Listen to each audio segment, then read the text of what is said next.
আসন্ন জাতীয় নির্বাচনে ভোটের মাঠে 4 কোটিরও বেশি তরুণ ভোটার। আলোচনা কোন দিকে যাবে তারা?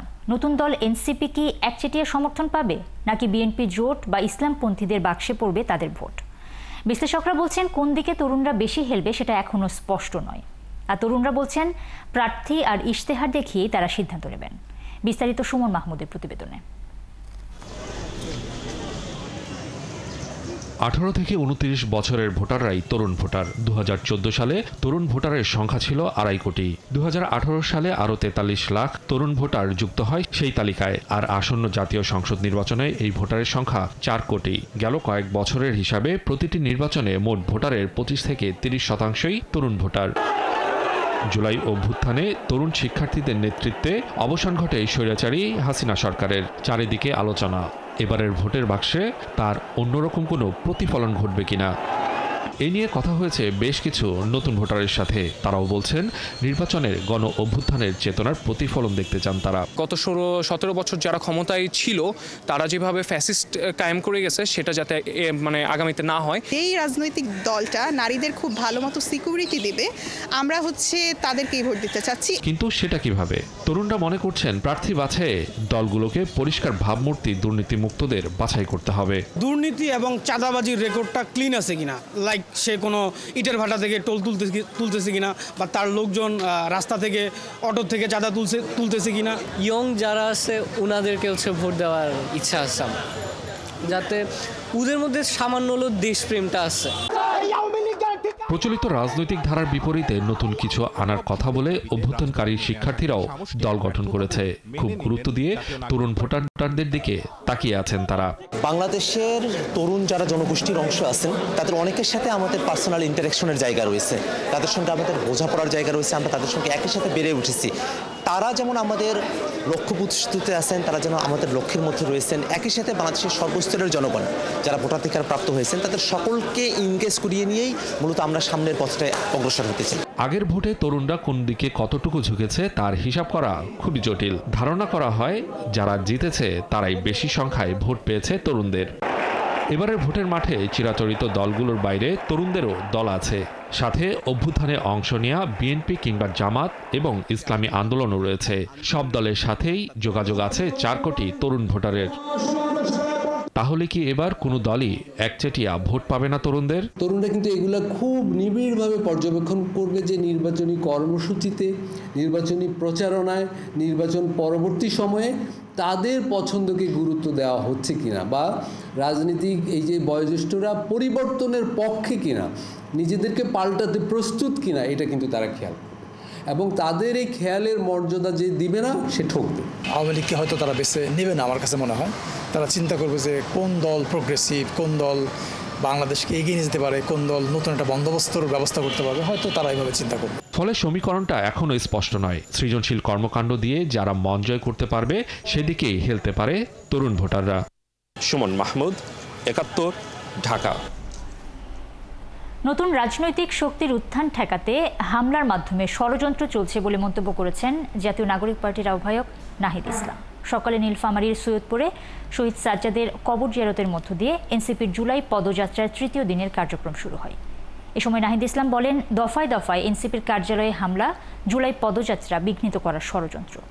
যারা সংস্কার পিছিয়ে দিতে চায় তারাই এই হামলা চালিয়েছে। গুলি করে অভ্যুত্থান ব্যাহত সম্ভব হয়নি, এবারও সম্ভব হবে না। আর এনসিপির দক্ষিণাঞ্চলের মুখ্য সংগঠক হাসনাত আবদুল্লাহ বলেছেন, প্রচলিত সংবিধান আওয়ামী বিধান, তাই বাংলাদেশে ফ্যাসিস্ট উৎপাদনের যত রকম পন্থা আছে তা বন্ধ করতে হবে। রাশেদ আনিসের প্রতিবেদনে বিস্তারিত। সৈয়দপুরে শহীদ সাজ্জাদের কবর জিয়ারতের মধ্য দিয়ে শুরু হয় এনসিপির 3য় দিনের পদযাত্রা কর্মসূচি। এরপর বিহারীপল্লী ও সৈয়দপুর সদরে পদযাত্রা করেন এনসিপির নেতাকর্মীরা। এ সময় গেল কয়েকদিনে এনসিপি নেতা ও তাদের কার্যালয়ে লক্ষ্য করে ককটেল বিস্ফোরণের নিন্দা জানায় হাসনাত নাহিদরা। নতুন বাংলাদেশ তো শুধুমাত্র যে সরকার পরিবর্তন, বিষয়টি এমন না। অবশ্যই সরকার পরিবর্তন হবে, কিন্তু সরকার পরিবর্তনের পূর্বে আমাদের সিস্টেমের পরিবর্তন প্রয়োজন। পুরনো বন্দোবস্তের রাজনৈতিক নেতৃত্ব পরিবর্তন হয়েছে, কিন্তু বন্দোবস্তের পরিবর্তন হয়নি। ফলে সেই বন্দোবস্তকে টিকিয়ে থেকে অনেকে তাদের জায়গায় আসতে চায়, তারাই হয়তো সংস্কারের পিছিয়ে দিতে চায়। সৈয়দপুরে পদযাত্রা শেষে নীলফামারীর উদ্দেশ্যে যাত্রা করে এনসিপির গাড়িবহর।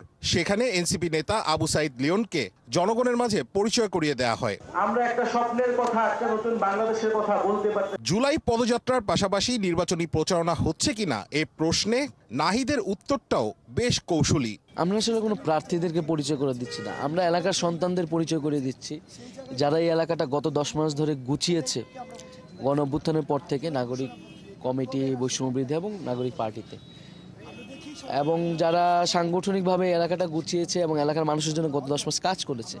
আমরা তাদেরকে একটা রিকগনিশন দিচ্ছি যে এবং ওনারা এই এলাকার মানুষ যদি আমাদের সাথে যোগাযোগ করতে চায় তাহলে আমাদের সাথে ওনার মাধ্যমে যোগাযোগ করবে। নীলফামারীর পর্ব শেষে পঞ্চগড়ের দেবীগঞ্জ বাজারে পথসভা করে নাহিদ, হাসনাত, সামান্তারা। পদযাত্রা কর্মসূচির অংশ হিসেবে এনসিপির নেতারা এক একটি জেলায় আসছেন এবং সেই জেলার যোগ্য নেতাদেরকে নির্বাচনের প্রার্থী হিসেবে পরিচয় করিয়ে দিয়েছেন। নাহিদ যতই বলছে যে এটি কোনো নির্বাচনী প্রচারণা না, কিন্তু ইতোমধ্যে ঘোষণা করা হয়েছে এনসিপির সদস্য সচিব আক্তার হোসেন রংপুর 4 আসন থেকে নির্বাচনে লড়বেন এবং কুড়িগ্রাম 2 আসন থেকে লড়বেন আতিক মুজাহিদ। রাশেদ আনিস, 71, নীলফামারী। প্রস্তাবিত টেলিকম নেটওয়ার্ক এবং নিবন্ধন সংস্কার নীতিমালা নিয়ে উদ্বেগ প্রকাশ করেছে বিএনপি। বৃহস্পতিবার এক সংবাদ সম্মেলনে দলটির মহাসচিব বলেন, জাতীয় নির্বাচনের আগে তড়িঘড়ি করে নীতিমালা প্রণয়ন করা ঠিক হচ্ছে না। এক প্রশ্নে তিনি জানান, দেশে গণতন্ত্রের পথ মসৃণ করতে কাজ করছে বিএনপি। আরও জানাচ্ছেন নিবিড় সাহা।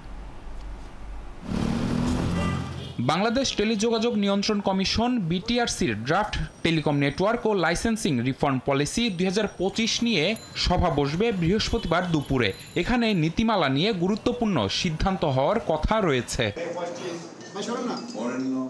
এ নিয়ে জরুরি সংবাদ সম্মেলন ডাকে বিএনপি। দলটির মহাসচিব লিখিত বক্তব্যে বলেন, একতরফাভাবে নীতিমালা প্রণয়ন করা ঠিক হবে না। সেবা খাতে মালিকানা রাখার নিষেধাজ্ঞা তুলে নিলে বড় মোবাইল অপারেটররা একাধিক খাতে একচেটিয়া নিয়ন্ত্রণ প্রতিষ্ঠা করতে পারবে।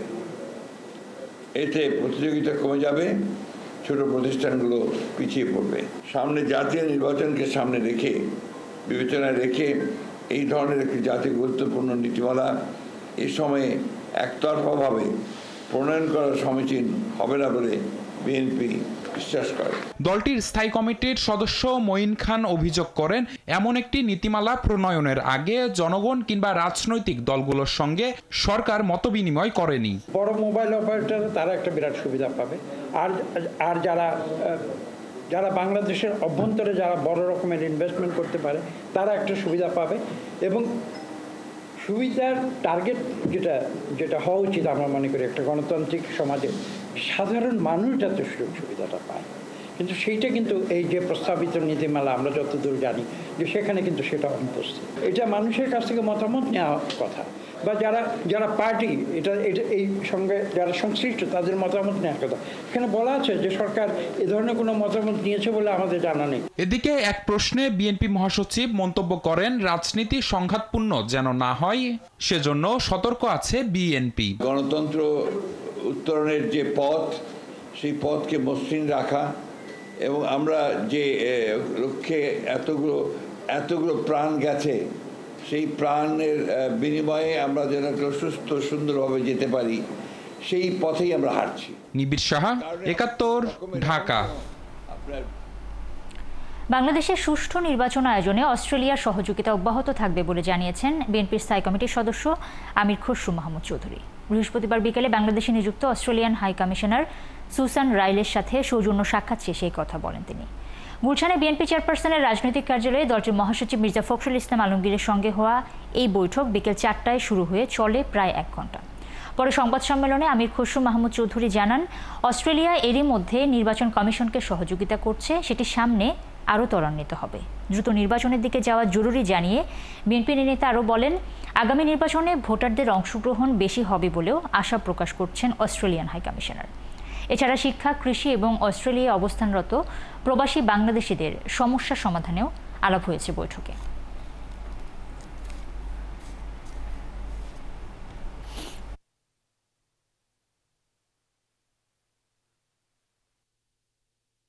নির্বাচনের ক্ষেত্রে অস্ট্রেলিয়ার একটা সহায়তা আছে, এখানে ইলেকশন কমিশনের উপর একটা একটা বড় ধরনের সহায়তা তারা করে এবং সেটা করছে ইতিমধ্যে এবং তারা সেটা এগিয়ে নিয়ে যাচ্ছে। তারা চাচ্ছে একটি সুষ্ঠু নির্বাচন যাতে বাংলাদেশে হয়ে যায় এবং তার জন্য তাদের সহযোগিতা অব্যাহত থাকবে।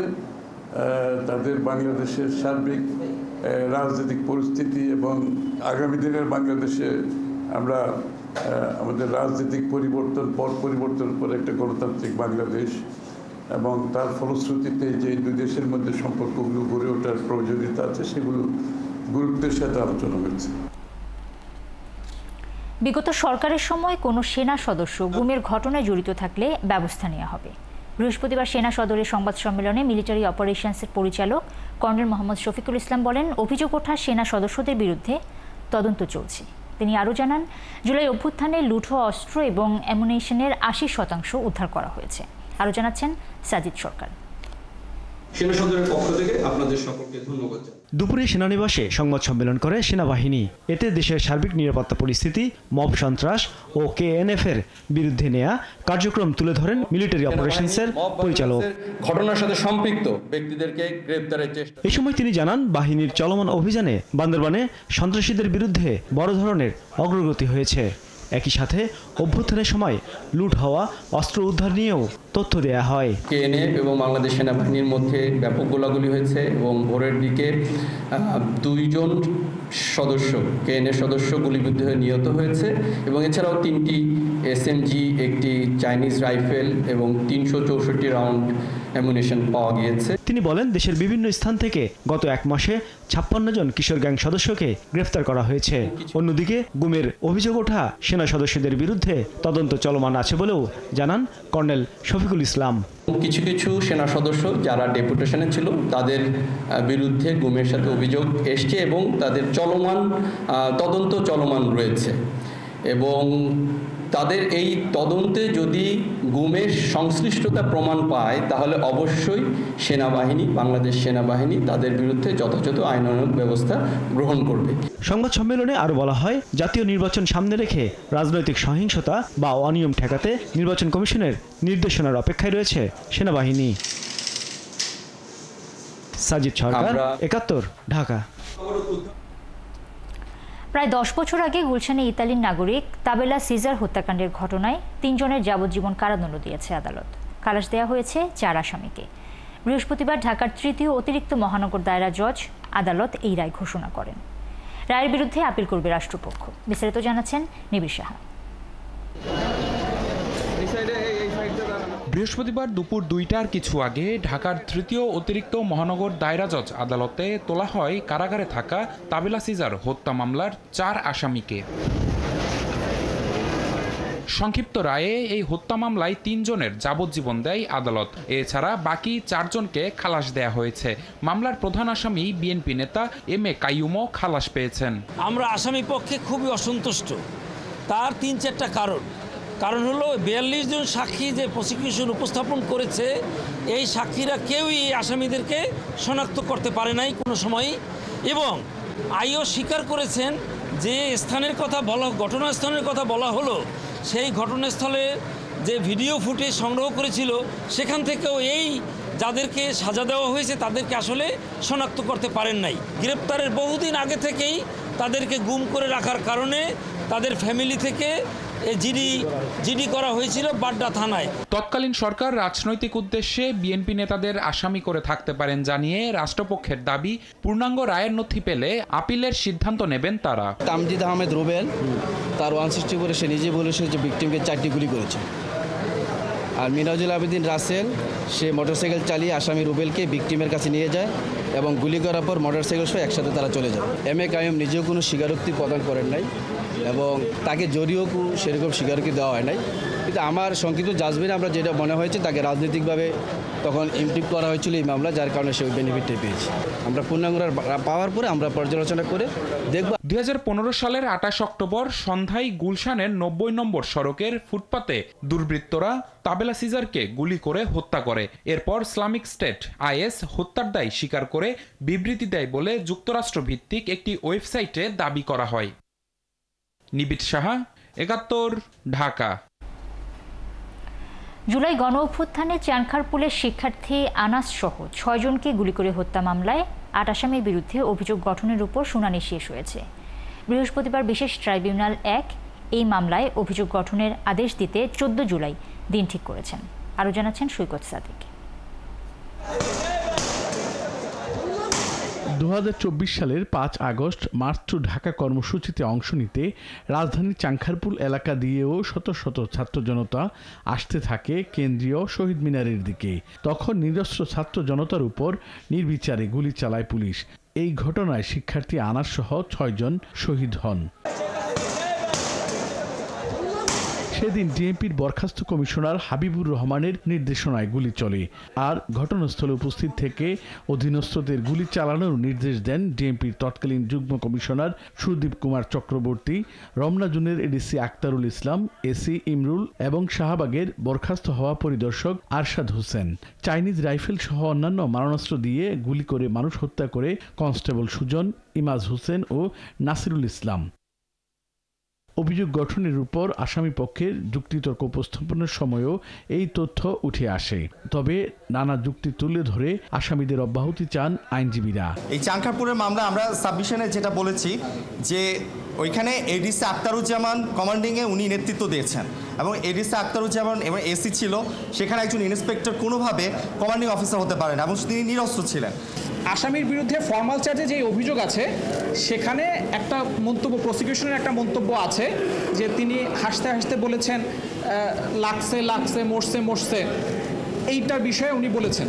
এটা ফর্মাল চার্জে প্রসিকিউশনের অভিযোগ। অভিযোগ গঠন প্রসঙ্গে প্রসিকিউশন জানায়, যৌথ নির্দেশনায় আসামিরা ব্যাপকতর এবং পদ্ধতিগতভাবে এই অপরাধ করে, তাদের দায় এড়ানোর সুযোগ নেই। আজকে ডিফেন্সের বক্তব্য দেওয়ার সুযোগ ছিল, তারা ডিসচার্জ অ্যাপ্লিকেশন দিয়েছিলেন এবং তাদের পক্ষে শুনানি উপস্থাপন করেছেন। আমরা আমাদের পাল্টা উত্তর দিয়েছি। অনারেবল ট্রাইব্যুনাল সব পক্ষকে শুনেছেন এবং চার্জ ফ্রেম হবে বা হবে না এই বিষয়ে আদেশ দানের জন্য আগামী 14 জুলাই দিন ধার্য করেছেন, অর্থাৎ যেই দিন উস্কানির মাধ্যমে এই আন্দোলনটা সূত্রপাত হয়েছে। এই মামলার অভিযোগ গঠন হলে জুলাই মানবতা বিরোধী অপরাধের দায়ে বরখাস্ত হওয়া 8 পুলিশ সদস্যদের বিরুদ্ধে আনুষ্ঠানিক বিচার শুরু হবে। আমরা বিশ্বাস করি যে চার্জ ফ্রেম করার মতো যথেষ্ট উপাদান আছে এবং ডিসচার্জ করার মতো কোনো উপাদান নাই, কাজেই চার্জ ফ্রেম হবে, এটা আমরা মনে প্রাণে বিশ্বাস করি। সৈকত সাদিক, 71, ঢাকা। আশুরাকে কেন্দ্র করে নিষিদ্ধ কোনো গোষ্ঠী বা কেউ যাতে কোনো নাশকতা চালাতে না পারে সেজন্য সব রকম নিরাপত্তা ব্যবস্থা নেওয়া হয়েছে বলে জানিয়েছেন ডিএমপির ভারপ্রাপ্ত পুলিশ কমিশনার মোহাম্মদ সরওয়ার। তবে আশুরাকে ঘিরে কোনো নিরাপত্তার ঝুঁকি নেই বলে জানিয়েছেন ডিএমপির অতিরিক্ত কমিশনার নজরুল ইসলাম। এবার উচ্চ শব্দের বাদ্য বাজনা, পটকা ব্যবহার করা যাবে না, মিছিলে বহন করা যাবে না ধারালো কোনো বস্তু, ব্যাগ বা ছাতা। আরও জানাচ্ছেন নাদিয়া শারমিন। আর একদিন পরেই পবিত্র আশুরা। শিয়া ও সুন্নি মুসলমানদের এই দুই সম্প্রদায়ের কাছেই তাৎপর্যপূর্ণ এই দিন। 6 জুলাই পর্যন্ত রাজধানী জুড়ে চলবে নানা ধর্মীয় আয়োজন। পুরান ঢাকার হোসেনি দালান থেকে তাজিয়া মিছিল সহ বড়কাটরা, মোহাম্মদপুর বিহারি ক্যাম্প, শিয়া মসজিদ, বিবিকা রওজা, মিরপুর পল্লবী বিহারি ক্যাম্প সহ নানা এলাকায় তাজিয়া মিছিল ও ধর্মীয় আয়োজনে নিরাপত্তার দায়িত্বে থাকবে ডিএমপি। তাই সকালে হোসেনি দালানে নিরাপত্তার প্রস্তুতি দেখতে আসেন ডিএমপির ভারপ্রাপ্ত কমিশনার। তিনি জানান, ধর্মীয় স্থানগুলোতে ও মিছিলের গুরুত্বপূর্ণ অংশে সিসি ক্যামেরা, ওয়াচ টাওয়ার, সাদা পোশাক ও পোশাকি পুলিশের নজরদারি থাকবে। চলবে ডগ স্কোয়াড ও বম্ব স্কোয়াডের সুইপিংও। সামাজিক যোগাযোগ মাধ্যমে চলবে নজরদারি। নিষিদ্ধ সংগঠন বা অন্যান্য সন্ত্রাসীদের বিরুদ্ধে গোয়েন্দা নজরদারি চলমান এবং প্রয়োজনীয় ব্যবস্থা নেওয়া হচ্ছে। 6 জুলাই তাজিয়া মিছিলের সময় ফুটপাতে ভ্রাম্যমাণ দোকান বসতে না দেয়া এবং আগের রাতে হোসেনি দালানের জেনারেটর সহ নিজস্ব নিরাপত্তা প্রস্তুতিও রাখার আহ্বান জানান তিনি। মিছিলের নিশান যাতে ঝুলন্ত কোনো তারে আটকে দুর্ঘটনা না ঘটে এবং মাঝপথে যাতে কেউ মিছিলে ঢুকে যেতে না পারে সেদিকেও খেয়াল রাখার নির্দেশনা দেন তিনি। তাজিয়া মিছিলে অংশগ্রহণকারীরা যেন কোনো প্রকার ধাতব পদার্থ, দাহ্য পদার্থ, ছুরি, চাকু, তরবারি, লাঠি, বল্লম বা ব্যাগ বা বিভিন্ন সুটকেস, ছাতা বা সন্দেহজনক প্যাকেট নিয়ে অনুষ্ঠানস্থলে বা মিছিলে না আসে। এই মিছিলে অংশগ্রহণকারীরা যেন আতশবাজি বা পটকা ব্যবহার না করে। মিছিলে অংশগ্রহণকারীরা যেন উচ্চ মাত্রায় শব্দতরী যন্ত্র যেমন পিএসেট, মাইক বা ঢোল ইত্যাদি বাজিয়ে আমাদের ঢাকাবাসীকে বেশি বিরক্ত না করে এটাও খেয়াল রাখতে হবে। এদিকে নিরাপত্তা নিয়ে সন্তুষ্ট ডিএমপির অতিরিক্ত কমিশনার। আমরা এখন পর্যন্ত আশঙ্কা পাইনি, তবে আমাদের পর্যাপ্ত নিরাপত্তা ব্যবস্থা আছে, বোথ কভার্ড এন্ড ওভার্ড। 2015 সালে তাজিয়া মিছিলে জেএমবির বোমা হামলার মামলার তদন্ত নতুন করে হবে কিনা এ প্রশ্নের কোনো সরাসরি উত্তর দেননি তিনি। অপরাধ ভাই অপরাধেই, এইটা জঙ্গি আর এইটা ওইটা নিয়ে করার দরকার নেই। একটা বোমা মারবে, মানুষ মরবে, এটা অপরাধ। সেটা যে আমলেই হোক, যেভাবেই হোক, আমরা এইটা ওয়াকিবহাল আছি, আমাদের প্রয়োজনীয় ব্যবস্থা আছে। 10 মহরমের দিন সনাতন ধর্মাবলম্বীদের উল্টো রথযাত্রারও অনুষ্ঠান থাকায় সবাইকে পুলিশের নিরাপত্তার নির্দেশনা মেনে অনুষ্ঠান আয়োজনের আহ্বান জানান এই অতিরিক্ত পুলিশ কমিশনার। নাদিয়া শারমিন, 71, ঢাকা। প্রধানমন্ত্রীর পদ থেকে বরখাস্ত হওয়ার পর থাইল্যান্ডের নতুন মন্ত্রিসভায় সংস্কৃতি মন্ত্রী হিসেবে শপথ নিয়েছেন পেতংতার্ন সিনাওয়াত্রা। বৃহস্পতিবার ব্যাংককে 13 সদস্যের থাইল্যান্ডের নতুন মন্ত্রিসভার শপথ হয়েছে। নতুন মন্ত্রিসভার নেতৃত্ব দেন ভারপ্রাপ্ত প্রধানমন্ত্রী সুরিয়া জুংরুং গিয়াংক্রিং। একই দিনে নতুন মন্ত্রিসভার অনুমোদন দিয়েছে থাই রাজা। গত মঙ্গলবার প্রধানমন্ত্রীর পদ থেকে বরখাস্ত করা হয়েছে থাইল্যান্ডের সিনাওয়াত্রা পরিবারের এই সদস্যকে। গেল মাসে কম্বোডিয়ার সাবেক নেতা হুন সেনের সাথে পেতাংতার্নের ফোন আলাপের পর সাম্প্রতিক রাজনৈতিক এই অস্থিতিশীলতার তৈরি হয়। ওই ফোন আলাপ ফাঁস হওয়ার পরে পেতাংতার্নের বিরুদ্ধে ব্যাপক ক্ষোভ তৈরি হয়েছে, তার জনপ্রিয়তাও ধসে নেমেছে। নিজের অসদাচরণ নিয়ে সাংবিধানিক আদালতের পর্যালোচনার অপেক্ষায় রয়েছেন থাইল্যান্ডের এই রাজনীতিবিদ। ভারতের হিমাচল প্রদেশে ভারী বৃষ্টিতে ব্যাপক ভূমিধস এবং বন্যা হয়েছে। এতে এখন পর্যন্ত 51 জন নিহতের খবর পাওয়া গেছে। এখনও নিখোঁজ রয়েছেন 22 জন। বৃহস্পতিবার তৃতীয় দিনের মতো হিমাচল প্রদেশের মান্ডি জেলার উদ্ধারকারীরা অনুসন্ধান অভিযান চালিয়ে যাচ্ছে। মঙ্গলবার মুষলধারে বৃষ্টিপাতের ফলে ভয়াবহ বন্যা দেখা দিয়েছে হিমাচলে। এতে 14টি সেতু, 148টি বাড়ি এবং 2টি দোকান ভেসে যায়। ফলে বহু মানুষ হতাহত হয়, যার বেশিরভাগই মান্ডি জেলায়। 48 ঘন্টারও বেশি সময় ধরে চলা দুর্যোগের পর নিখোঁজদের জীবিত উদ্ধারের সম্ভাবনা কমতে থাকে, তাই মৃতের সংখ্যা আরও বাড়বে বলে আশঙ্কা করা হচ্ছে। ভারতীয় আবহাওয়া বিভাগ শুক্রবার পর্যন্ত কাংড়া, মান্ডি, হামিরপুর, শিমলা, সিরমৌর এবং সোনাল জেলায় মাঝারি ধরনের আকস্মিক বন্যার ঝুঁকির পূর্বাভাস দিয়েছে। সময়ের আগে ইউরোপে শুরু হয়েছে প্রচণ্ড তাপপ্রবাহ।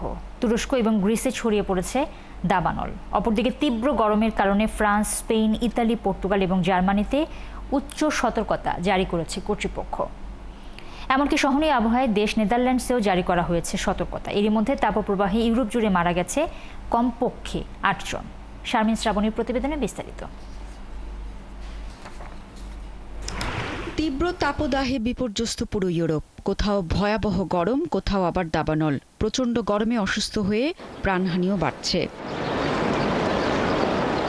ফ্রান্সের রাজধানী প্যারিস সহ বিভিন্ন শহরে তীব্র গরমে জনজীবন বিপর্যস্ত হয়ে পড়েছে। তীব্র তাপদাহে 2 জনের মৃত্যু হয়েছে এবং আরও অন্তত 300 জনকে হাসপাতালে ভর্তি করতে হয়েছে। ফ্রান্সের আবহাওয়া অধিদপ্তর জানিয়েছে, দেশটির মধ্যাঞ্চলের কয়েকটি এলাকায় এখনও লাল সতর্কতা জারি রয়েছে, তবে পশ্চিমাঞ্চলে তাপমাত্রা কিছুটা কমেছে। বুধবার জার্মানিতে বছরের অন্যতম উষ্ণতম দিন ছিল।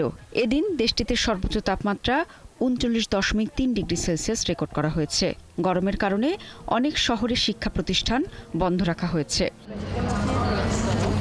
তীব্র গরমের কারণে ইতালির 18টি শহরে রেড অ্যালার্ট জারি করা হয়েছে, যার মধ্যে মিলান ও রাজধানী রোমও রয়েছে। গরমজনিত অসুস্থতার কারণে ইতালিতে মারা গেছেন 2 জন। স্পেনের উপর দিয়ে বয়ে যাচ্ছে তীব্র তাপপ্রবাহ। এরই মধ্যে 4 জনের মৃত্যুর খবর দিয়েছে কর্তৃপক্ষ। এদের মধ্যে 2 জনের মৃত্যু হয়েছে কাতালোনিয়া অঞ্চলে ভয়াবহ দাবানলে। দাবানলটি প্রায় 40 কিলোমিটার জুড়ে ছড়িয়ে পড়েছে। দাবানলে পড়ছে ইউরোপের আরেক দেশ গ্রিস। দেশটির জনপ্রিয় পর্যটন এলাকা ক্রেতে ছড়িয়ে পড়েছে দাবানল। দাবানল ছড়িয়ে পড়ায় সেখান থেকে স্থানীয় বাসিন্দা ও পর্যটকদের জরুরি ভিত্তিতে সরিয়ে নেওয়া হচ্ছে। তুরস্কের সমুদ্র তীরবর্তী ইজমির প্রদেশে এখনও সক্রিয় রয়েছে দাবানল। বিপর্যয় ব্যবস্থাপনা কর্তৃপক্ষ জানিয়েছে, 5টি অঞ্চল থেকে অন্তত 50,000 মানুষকে সরিয়ে নেওয়া হয়েছে। এই চরম আবহাওয়ার কারণে সুইজারল্যান্ডের বেজনাও পারমাণবিক বিদ্যুৎ কেন্দ্রের একটি চুল্লি বন্ধ করে দিতে বাধ্য হয়েছে ইউটিলিটি কোম্পানি এক্সপো। একই সঙ্গে আরেকটি চুল্লির উৎপাদন অর্ধেকে নামিয়ে আনা হয়েছে, কারণ নদীর পানি অত্যাধিক গরম হয়ে যাওয়ায় তার চুল্লিগুলোকে ঠান্ডা রাখার উপযোগী থাকছে না। শারমিন শ্রাবণী, ৭১। চলছে সংবাদ সংযোগ, ফিরছি বিরতির পর। ৭১-এর সাথেই থাকুন।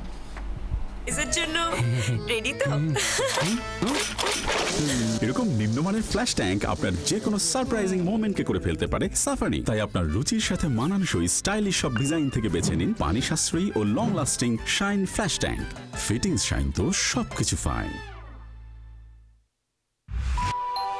গাইস, বাড়িতে মেহমান আসবে। মেহমান? আরে না, বাড়ির সম্মান কোথা থেকে আসে? বাথরুম থেকে।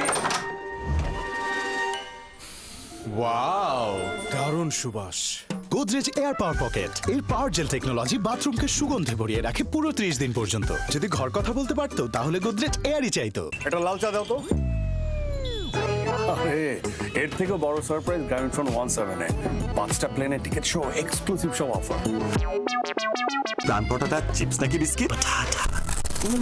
এটা কি? এটা বাছাই করা আলু আর স্পাইসি সিজনিং এ প্রাণ পটাটা চিপস নাকি বিস্কিট খেয়ে বোঝে না। ডাভ কি সাবানের থেকে আলাদা? জানতে ডাভ ফেস টেস্ট ট্রাই করুন। আপনার সাবান আর ডাভ নিন, একদিকে সাবান দিন আর অন্যদিকে ডাভ।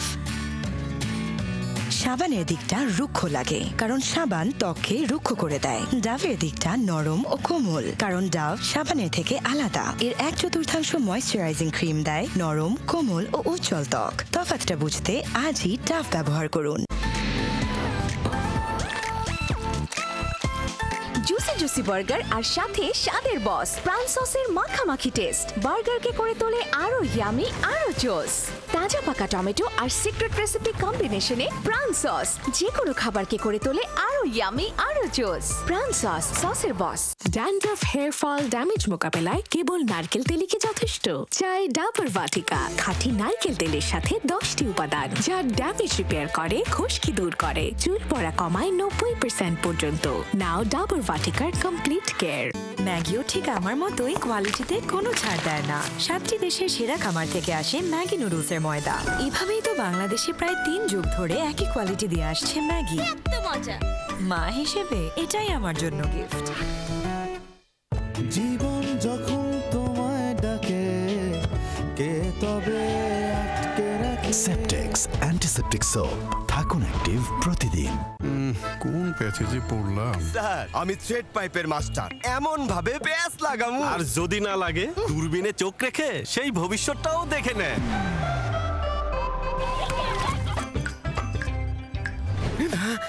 তাহলে উপায়? RFL easy pipe. American ASTM স্ট্যান্ডার্ডে তৈরি আধুনিক যুগের আধুনিক পাইপ। ফিটিংস এর সাথে জয়েন্ট হয় শক্ত ও মজবুত। থ্রেড পাইপ শুধু পেঁচায়, আর ইজি পাইপ সময় বাঁচায়। RFL easy pipe and fittings, পাইপের বস না কিনলে লস। অ্যাকাউন্ট ছাড়াই নিন Dutch Bangla Bank multi currency prepaid card. প্রয়োজনে দেশে ও বিদেশে এটিএম থেকে ক্যাশ উত্তোলন সহ পস টার্মিনাল ও ই-কমার্সে পেমেন্ট করা যায় নিশ্চিন্তে। ডাচ বাংলা ব্যাংক, আপনার বিশ্বস্ত সহযোগী। নতুন কালো হিট লেমন আর জেসমিনের দারুণ ফ্রেগ্রেন্সে এখন বাংলাদেশের সবচেয়ে শক্তিশালী ফর্মুলায়।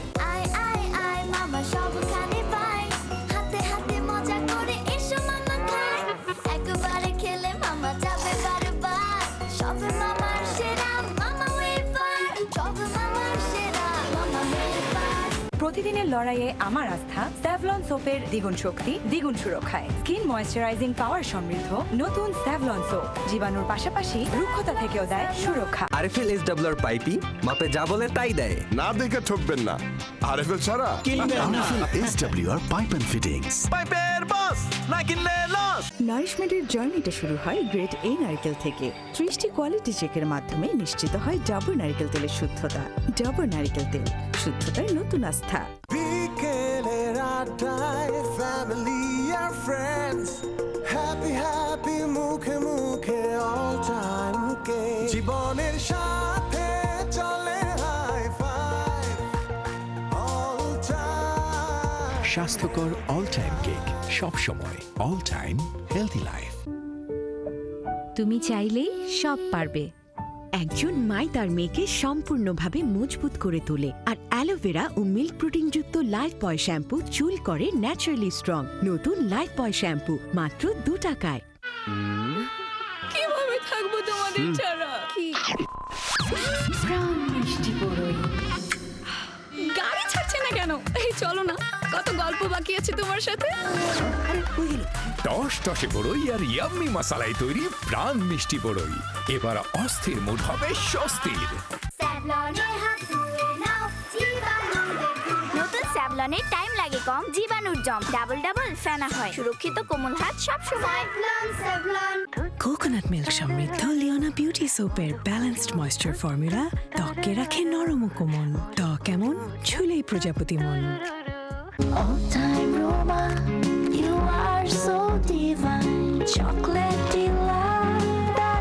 All time Roma.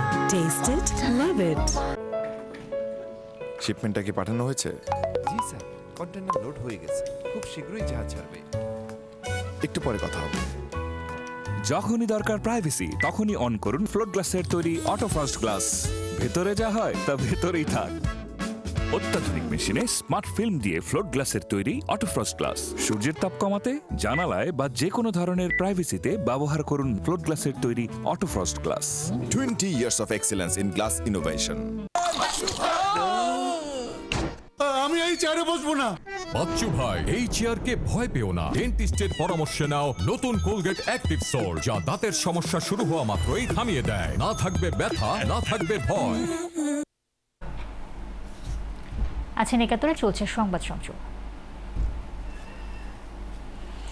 বাজে হারের পরদিন টাইগাররা বিশ্রামে। শ্রীলঙ্কা প্র্যাকটিস করেছে, অনুশীলন না থাকলেও টিম হোটেলে অস্থির সময় কেটেছে টিম ম্যানেজমেন্টের। ক্রিকেটারদের বেশিরভাগই হোটেল রুমেই সময় কাটিয়েছেন। কয়েকজন বের হয়েছেন কলম্বোর রাস্তায় নিজেদের হালকা করতে। কলম্বো থেকে নেহান বিন জসিমের রিপোর্টে বিস্তারিত। নাহিদ রানা আর তানজিম সাকিব চড়ে বসেছেন টুকটুকে, কলম্বোর রাস্তায় ঘুরে ফিরে হয়তো মন চাঙ্গা করার চেষ্টাতে। অন্যদিকে লঙ্কান ক্রিকেটারদের নিয়ে কোচ সেনাথ জয়াসুরিয়া চড়েছেন টিম বাসে, গন্তব্য প্রেমাদাসাতে। দুইটা মুহূর্ত, দুইটা দলের দুই রকম চিত্র। আগের রাতে চরম বাজে হার, মারাত্মক চাপে টিম টাইগার্স। শ্রীলঙ্কা প্র্যাকটিস করলেও এদিন পুরো দলের বিশ্রাম, কিন্তু টিম ম্যানেজমেন্টের স্বস্তি নেই। কফি খেতে খেতেই দলের পোস্টমর্টেম সারলেন চিফ সিলেক্টর, হেড কোচ আর সিনিয়র অ্যাসিস্ট্যান্ট কোচ। দ্বিতীয় ওয়ানডের আগেই যে বের করতে হবে ব্যর্থতার কারণ। হাতের মুঠোয় থাকা ম্যাচটা হাতছাড়া হওয়া, এমন হার কেউই মানতে পারছে না। ম্যাচে দারুণ বোলিং, এরপর ওপেনিংয়ে দুর্দান্ত পার্টনারশিপ, তারপরই মাত্র 5 রানে 7 উইকেট হারানোর দুঃসহ স্মৃতি। আগের রাতে দলের সমস্যার কথা জানিয়েছিলেন তাসকিন, দলটাতে গেম অ্যাওয়ারনেস আর স্ট্রং মেন্টালিটির ঘাটতি। মানে এটাও বুঝতে হবে যে আমাদের যে ভিতরে যে পাইপলাইনটা আছে ওগুলা মিলে সব মিলে আমার মনে হয় এই 15-20 জনই আমাদের বেস্ট। হ্যাঁ, এইটা নিয়ে আমরা আগাচ্ছি। হয়তো আমাদের বোলিং ব্যাটিং সব মিলে কিছুটা গেম অ্যাওয়ারনেস বা মেন্টালির দিক থেকে আমরা কিছুটা পিছিয়ে ওয়ার্ল্ড ক্রিকেটের অন্যান্য টিমের থেকে। নাহিয়ান বিন জসিম, একাত্তর, কলম্বো, শ্রীলঙ্কা। দর্শক, চলছে সংবাদ সংযোগ। সরাসরি সংবাদ অনুষ্ঠান দেখতে চোখ রাখুন একাত্তরের ফেসবুক পেজে এবং সাবস্ক্রাইব করুন একাত্তরের ইউটিউব চ্যানেলে। সাথেই থাকুন।